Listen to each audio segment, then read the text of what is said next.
Halo dokter, coba deh lihat cuplikan video ini.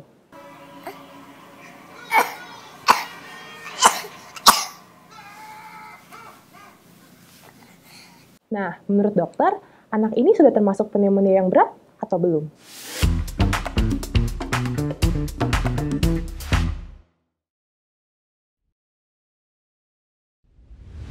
Pneumonia atau paru-paru basah itu sering dialami anak-anak, dan yang mengkhawatirkannya, pneumonia itu salah satu penyebab kematian tersering pada anak.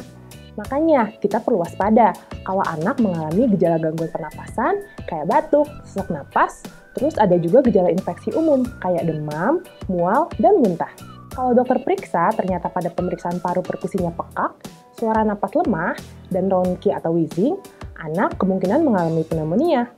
Nah, anak dengan pneumonia yang berat perlu dirawat di rumah sakit. Cuman, gimana cara kita bedain anak yang perlu dirawat inap dan yang tidak? Ini nih yang menarik. Jadi, kalau dulu ada klasifikasi yang dirancang buat kasus pneumonia pada anak usia 5 tahun ke bawah. Klasifikasinya dibagi menjadi 3 kelompok, bukan pneumonia, pneumonia, dan pneumonia berat. Pneumonia ditandai dengan napas cepat dan cukup diberikan antibiotik oral selama 5 hari. Kalau kayak gini, bisa dirawat jalan, berikan antibiotik oral. Kalau pneumonia berat ditandai oleh retraksi dada dengan atau tanpa napas cepat, terus ada tanda bahaya seperti gak bisa minum, malas menyusu, muntah persisten, dan seterusnya. Nah, kalau kayak gini, tentu dirawat inap ya. Tapi, sejak tahun 2013, WHO mengganti klasifikasi ini jadi pneumonia berat dan tidak berat. Nah, yang dokter perlu perhatikan, retraksi dada di klasifikasi WHO 2013 ini termasuk pada pneumonia tidak berat, bukan pneumonia berat. Dokter mungkin berpikir, waduh, tapi kan kalau pneumonia berat dikasih antibiotik parenteral.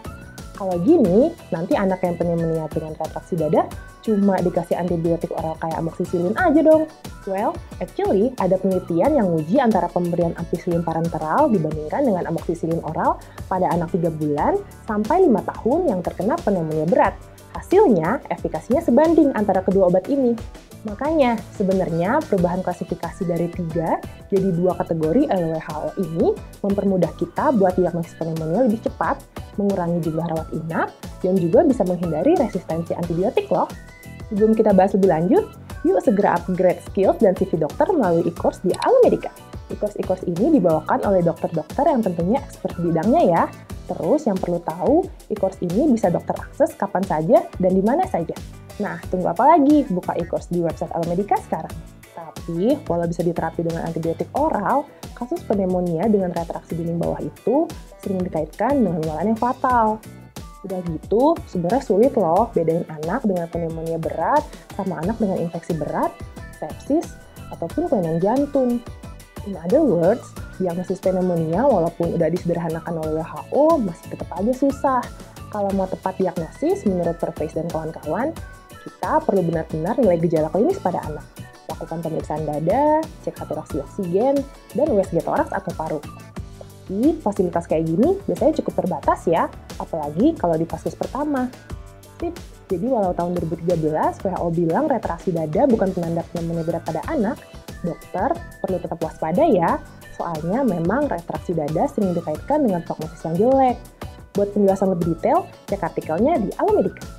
Like dan share supaya semakin banyak dokter yang tahu tentang info ini, dan subscribe channel Alomedica, serta nyalakan lonceng notifikasi agar selalu up to date dengan video selanjutnya.